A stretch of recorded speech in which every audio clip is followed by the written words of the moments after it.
Yeah. To be honest, it really messed with me, man. Like, so imagine I didn't smoke for damn near 20 years. So, like, you have an idea of who you are as a person, and then it changes. That's a rough thing for me, man. Like, I'm a principled person. There's some things I just don't do. And to have that stuff change really messed with me for a little bit. Ego death. Yeah, for real. So, and now really recently, I was like, if that is a thing too, why don't I try to eat meat? Like, I did veganism for a little bit. Damn near 10 years. I'm like, why don't I try to eat meat? Like, what if I'm not lactose intolerant? What if I'm not? What if my stomach was just the reason for that stuff?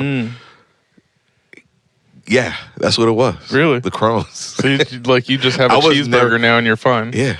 I wasn't lactose intolerant. Sure. I was just suffering from Crohn's. So you can enjoy ice cream. This motherfucker thought he was lactose intolerant and had an obsession for milkshakes.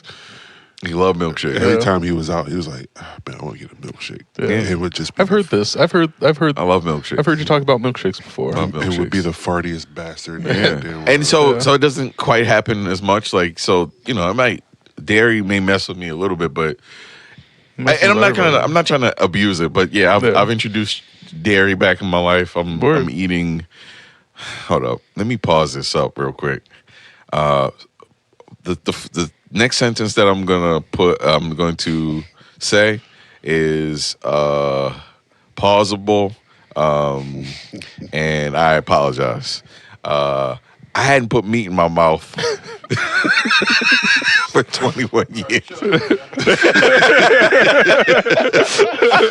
Well, that's where we draw the line. Just shut down the whole The lights turn on.